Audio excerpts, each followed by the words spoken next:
Hi friends, எல்லோரும் எப்படி நல்லா இருக்கீங்களா? இண்டிகோ விமானங்கள் ரத்து, பயணிகள் போராட்டம்.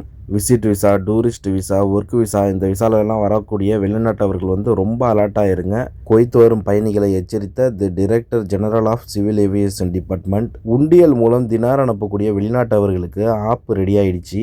குவைத் மன்னருடைய மிக முக்கியமான உரை, இந்த நியூஸை பார்க்க போகிறோம். கடைசியான நியூஸை பார்த்தீங்கன்னா 11 லட்சம் கன்னிவெடிகளை அகற்றிய குவைத் ராணுவம். இப்படி பல முக்கியமான தகவல்கள் இந்த வீடியோவில் இருக்குது. அதனால வீடியோவை ஸ்கிப் பண்ணாமல் கடைசி வரைக்கும் முழுமையாக பாருங்க. இப்போதான் நம்ம சேனலை ஃபர்ஸ்ட் டைம் நீங்கள் பார்க்குறீங்கன்னா நீங்கள் சப்ஸ்கிரைப் பண்ணுறது மட்டும் இல்லாமல் நம்மளோட ஃப்ரெண்ட்ஸ் அண்ட் ஃபேமிலிக்கும் இந்த வீடியோவை ஷேர் செஞ்சு விடலாம். இப்போ வாங்க குவைத்தோட முக்கியமான தகவல்களை பார்க்கலாம். நான் உங்கள் ஏகே தமிழா 360 குவைத். முதல் தகவலை பார்த்தீங்கன்னா 1990ஆம் ஆண்டு குவைத் மீது ஈராக் ராணுவம் தாக்குதல் நடத்தி குவைத் நாட்டை கிட்டத்தட்ட 7 மாதங்கள் வரை தனது கட்டுப்பாட்டிற்குள் வைத்திருந்தது. இந்த தாக்குதலில் பார்த்தீங்கன்னா பல குவைத் நாட்டவர்கள் உயிர் தியாகம் செய்ததெல்லாம் குவைத் வரலாற்றில் பதிவாகியுள்ளது. அதன் பிறகு அமெரிக்கா இந்த பிரச்சனையில் தலையிட்டு கிட்டத்தட்ட 7 மாதங்களுக்கு பிறகு 1991ஆம் ஆண்டு ஈராக்கிடமிருந்து குவைத்தை விடுவித்தது. குவைத்தை ஆக்கிரமிப்பு செய்திருந்த ஈராக் ராணுவம் என்ன பண்ணியிருக்குதுன்னா, குவைத்தில் இருக்கக்கூடிய பாலைவனத்துல எல்லாம் லட்சக்கணக்கான கன்னிவெடிகளை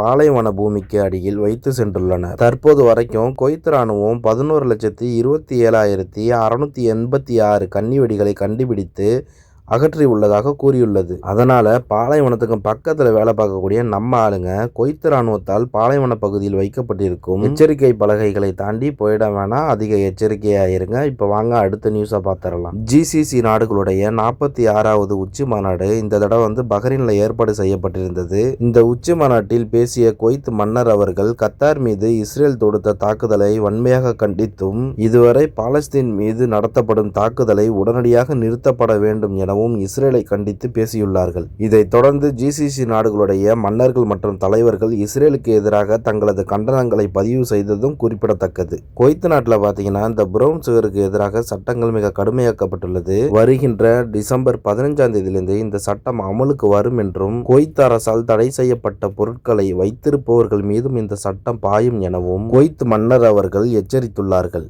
அதுபோல பார்த்தீங்கன்னா குவைத் அரசால் தடை செய்யப்பட்ட மாத்திரைகள், தூக்க மாத்திரைகள், மன ரீதியான பாதிப்பை ஏற்படுத்தக்கூடிய மருந்துகள், இவை அனைத்தையுமே நீங்க குவைத்துக்குள்ள எந்த விசால வரா மாதிரி இருந்தாலும் எடுத்துட்டு வந்துடாதீங்க.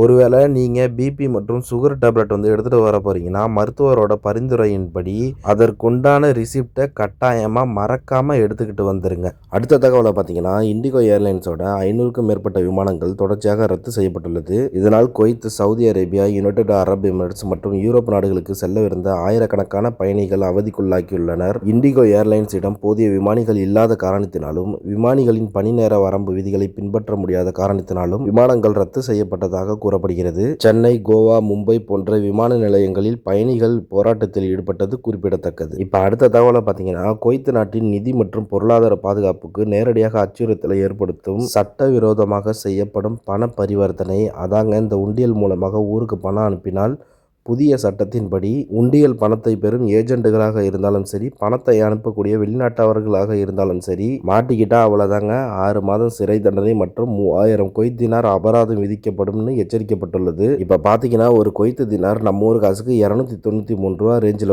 போயிட்டு இருக்குது. இந்த உண்டியல் மூலமா பணம் அனுப்பினா அதிக லாபம் கிடைக்கும்னு வெளிநாட்டவர்கள் பல பேர் என்ன பண்றாங்கன்னா குவைத் அரசுக்கு தெரியாம ஊருக்கு பணம் அனுப்புறாங்க. இப்படி ஊருக்கு பணம் அனுப்பிச்சு விடுறதுனால குவைத்தில் இருக்கக்கூடிய வங்கிகளுக்கு பெரும் நஷ்டம் ஏற்படுவதாக எழுந்த புகாரின் அடிப்படையில் இதனை தடுக்கும் நோக்கில் இப்ப புதிய சட்டத்திற்கு வர்த்தக மற்றும் தொழில்துறை அமைச்சகம் ஒப்புதல் அளித்துள்ளது குறிப்பிடத்தக்கது. ஒருவேளை நம்ம ஆளுங்க இந்த உண்டியல் மூலியமா இல்லீகலா பணம் அனுப்பி விட்டுட்டு இருந்தீங்கன்னா தயவு செஞ்சு அதை நிப்பாட்டிட்டு பேங்க் மூலியமா ஊருக்கு பணம் அனுப்பி விடுங்க. அப்புறம் மாட்டிக்கிட்டா ஃபைனோட சேர்த்து சிறை தண்டனை கிடைச்சிரும். அதனால இந்த தகவலை இங்கே இருக்கக்கூடிய அனைத்து நண்பர்களுக்கும் கட்டாயமாக ஷேர் செஞ்சு விடுங்க. இப்போ கடைசியான தகவலை பார்த்தீங்கன்னா குவைத்திலிருந்து நம்ம ஊருக்கு லீவுக்கு வரக்கூடிய பயணிகளுக்கான தகவல் தான் இது. குவைத்திலிருந்து நீங்கள் லீவுக்கு ஊருக்கு வந்துட்டு திருப்பி குவைத்துக்கு நீங்கள் போகணுன்னு சொல்லிட்டு நினச்சிங்கன்னா கட்டாயமாக உங்களோட சிவில் ஐடியை கையில் வச்சுக்கோங்க. ஏன்னு கேட்டிங்கன்னா சப்போஸ் உங்களோட கஃபீல் சிவில் ஐடியை உங்கள்கிட்ட வாங்கிட்டா கூட நீங்கள் மொபைல் ஐடியை வச்சுக்கிட்டு அது மூலிமா நீங்கள் ஏர்போர்ட்டுக்குள்ளே என்ட்ரி ஆயிடலாம். ஒருவேளை மொபைல் ஐடியும் உங்கள்கிட்ட இல்லை, சிவில் ஐடியும் உங்கள்கிட்ட இல்லைன்னா கண்டிப்பாக நீங்கள் குவைத்துக்குள்ளே என்ட்ரி ஆக முடியாது. கட்டாயமாக இந்த தகவலை இங்கே இருக்கக்கூடிய நம்ம நண்பர்கள் அனைவருக்கும் இதை ஷேர் செஞ்சு விடுங்க. மேலும் இது போன்ற தகவல்களை உடனுக்குடன் நீங்கள் தெரிந்து கொள்ள நம்ம சேனலை சப்ஸ்கிரைப் பண்ணுறது மட்டும் இல்லாமல் எல்லாத்துக்கும் ஷேர் செஞ்சு விட்டுட்டு நம்மளை ஃபாலோ பண்ணிங்க. See you நண்பா.